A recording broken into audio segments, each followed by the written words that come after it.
కళాభినేత్రి Vanisri, king Nagarjuna అత్త అల్లుడు పాత్రల్లో అలరించిన చిత్రం అల్లరి అల్లుడు. నాగార్జున సరసన నగ్మా, మీనా సందడి చేసిన ఈ సినిమాలో రమ్యకృష్ణ ఓ ప్రత్యేక గీతంలో తన చిందులతో కనువిందు చేశారు. ఏ కోదండరామిరెడ్డి డైరెక్ట్ చేసిన అల్లరి అల్లుడిని కామాక్షి ఆర్ట్ మూవీస్ పతాకంపై డి శివప్రసాద్ రెడ్డి నిర్మించారు. స్వరవాణి కీరవాణి బాణీలకు వేటూరి సుందరరామూర్తి సాహిత్యం అందించారు.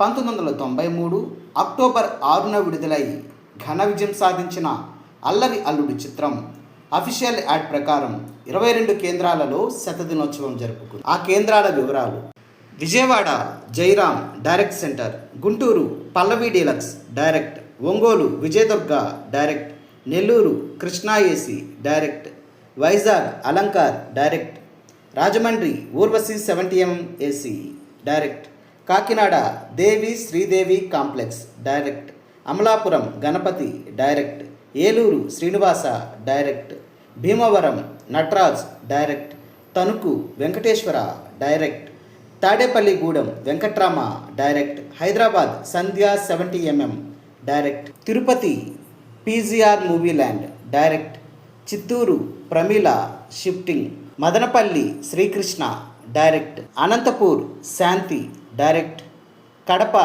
Royal direct, Kurnool Anand direct, Proddatur BVS direct, Kadiri Vemula direct, Chittoor Raghava AC ఉదయం మాటలు, ఆదోని శ్రీనివాస ఉదయం మాటలు. డియర్ వ్యూయర్స్, అప్పట్లో అల్లరి అల్లుడు సినిమాని మీరు ఏ థియేటర్లో చూసారో కామెంట్ బాక్స్లో పోస్ట్ చేయండి.